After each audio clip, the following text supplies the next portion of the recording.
நார்மலா இருப்பீங்க. ஹாய் நவீன், வணக்கம். Good afternoon. How are you today? Okay ஐயா.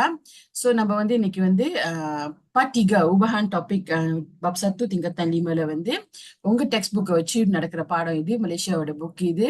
Thanks to all the teachers, thanks to Kementerian Pendidikan Malaysia. So நம்ம வந்து உபஹான்ல வந்துட்டு நம்ம பாகியன் தீக வந்து நம்ம பார்க்க போறோம். பாகியன் தீகல நம்ம என்ன பண்ண போறோம்னா, நம்ம இதெல்லாம் ஏற்கனவே பார்த்துட்டோம். நீங்க அது உங்களுக்கு ஞாபகம் இல்லைன்னா part 1 part 2 நீங்க பாருங்க. புரியுதா? புரியுது. ஸோ பஹாகியன் தீகல நம்ம என்ன பார்க்க போறோம்னா, பஹாகியன் தீகல வந்து நம்ம வந்து ரொம்ப இன்ட்ரெஸ்டிங்கான ஒரு பகுதியை பார்க்க போறோம். அது என்னச்சுன்னா, ஆஹ் எங்க சமான் கண்டுபிடிக்க போறோம். ஓகேயா? ஸோ உங்காப்பான்ல இருந்து இப்ப சமான் கண்டுபிடிக்க போறோம். சரியா?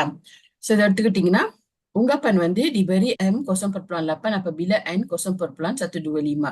அப்ப M-க்கும் N-க்கும் ரிலேஷன்ஷிப் இருக்குன்னு ஏல சொல்றாங்க. அப்ப நம்ம அதை எப்படி எழுதோம்னா, M berubah secara langsung dengan N. இது வந்து ungkapan. அடுத்தது வந்து M berubah sama dengan KN. K வந்து ஒரு கடார், அதாவது ஒரு மடங்கு. இதுதான் வந்து பெர்சமா. நீங்க இந்த மாதிரி எழுதிட்ட பிறகு எப்பவுமே வந்து அவங்க வந்து உங்களுக்கு இந்த மாதிரி வேல்யூஸ் கொடுப்பாங்க. நீங்க வேல்யூஸ் வந்து உள்ளுக்கு போட்டுட்டு கால்குலேட்டர்ல நீங்க போட்டீங்கன்னா, ஓகே, உதாரணமா வந்து நான் உங்களுக்கு சொல்லி கொடுத்துறேன். எப்பயுமே ஞாபகம் வச்சுக்கோங்க, இந்த எண்கள் வந்து இப்ப கோசம் பர்பலான் சத்து டுவலிம கே கோசம் பர்பலான் லப்பான் போட்டிருக்கு இல்லையா? இப்ப பக்கத்துல பக்கத்துல இப்படி எழுதுனீங்கன்னா இது என்ன அர்த்தம்னா, இது வந்து டாராப்னு அர்த்தம். ஏதாவது வந்து டாராப்பா இருந்துச்சுன்னா, இந்த பாலம் பெர்சமான்ங்கிறது ஒரு பாலம். இத வந்து டாராப்ல இருந்து இந்த இந்த எண்ணும் இதுவும் டாராப்ல இருக்கு. டாராப்ல இருக்கிற எண்ணு வந்து இப்படி வந்து கிராஸ் பண்ணுச்சுன்னா தான் நம்ம இதை வந்து சால்வ் பண்ண முடியும். கிராஸ் பண்றப்ப என்னாச்சுன்னா, இங்க வந்துன்னு டாராப்பா இருக்கிறது பஹாகி ஆயிரும். So remember these Naveena, plus and minus வந்து ஒரு ஃபேமிலி, மல்டிப்ளை அண்ட் டிவைட் வந்து ஒரு ஃபேமிலி. ஓகேயா? So இந்த அப்ப வந்து K sama dengan 0,8 bahagi dengan 0,125. அப்ப உங்களுக்கு வந்து 6,4ன்னு கிடைக்கும். அப்ப இந்த சோலனை பொறுத்த வரைக்கும் உங்களுடைய ஃபைனல் ஆன்சர் வந்து M adalah sama dengan 6,4N. புரியுதா?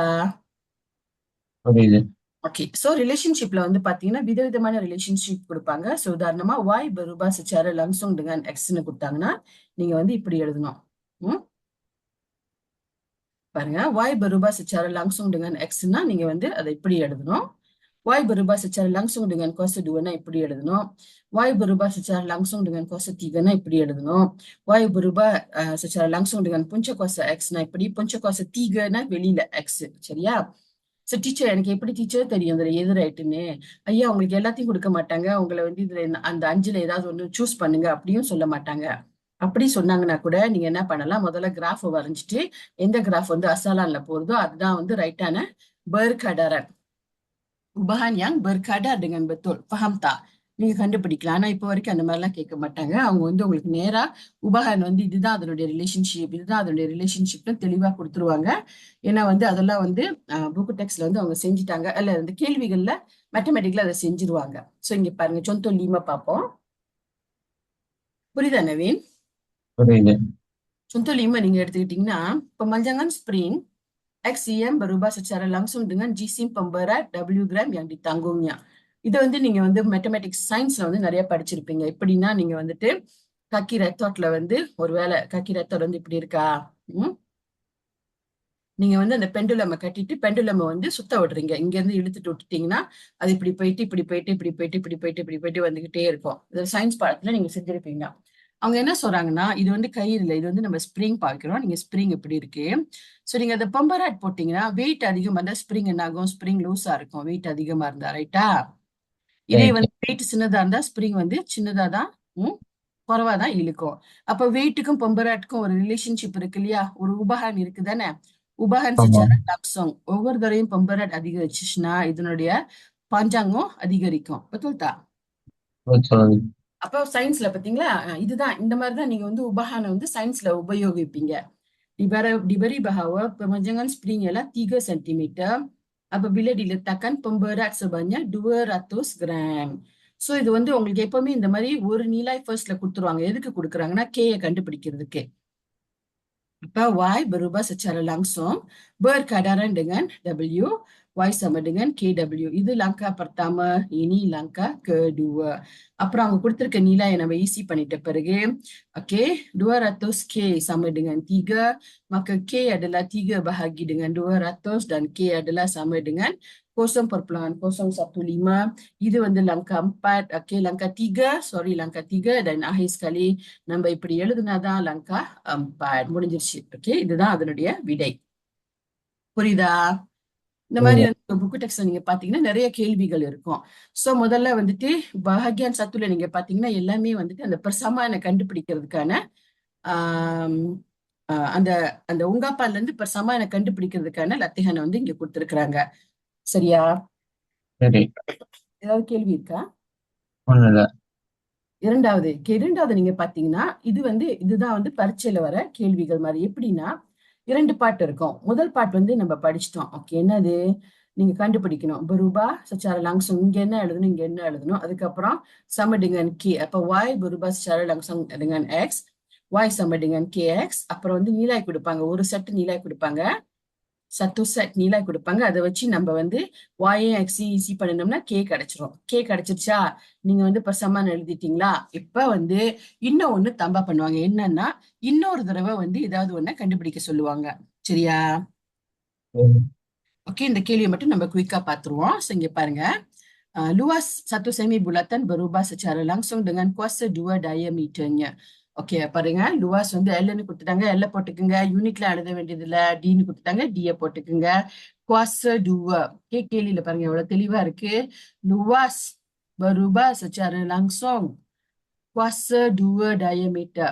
Pemboleh ubah pertama, pemboleh ubah kedua, dan ubahan. ஓகேயா? இந்த மாதிரி எழுதிட்ட பிறகு இப்படி எழுதியாச்சா? அவங்க கொடுத்திருக்க நிலா ஈஸி பண்ணிட்டீங்களா? ஒருவேளை இதை வந்து எப்படி சால்வ் பண்றதுன்னு தெரியலன்னா எனக்கு டீச்சரோட காமெண்ட் பாக்ஸ்ல காமெண்ட் போடுங்க. நான் இதை வந்து தனியா வேற கிளாஸ்ல நான் இதுவா செஞ்சு காமிக்கிறேன்.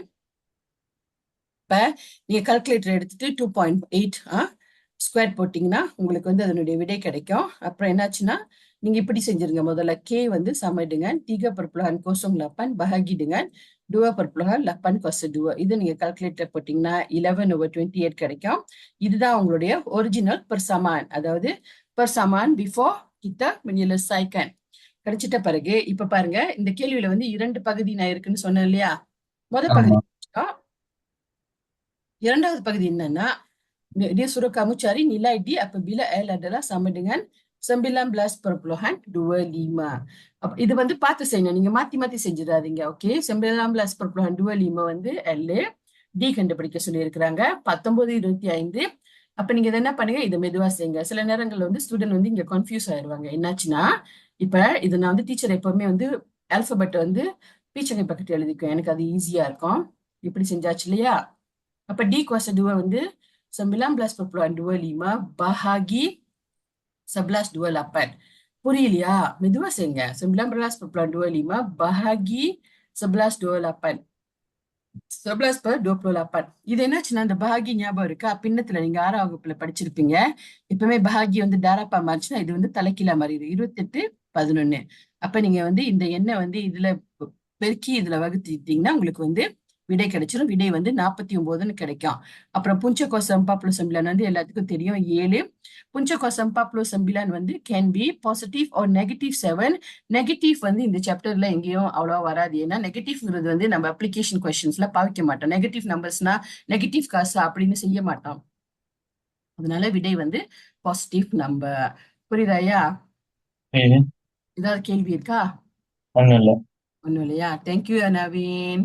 எக்ஸசைஸ்லாம் ஒழுங்கா செஞ்சிருங்க. தேங்க்யூ.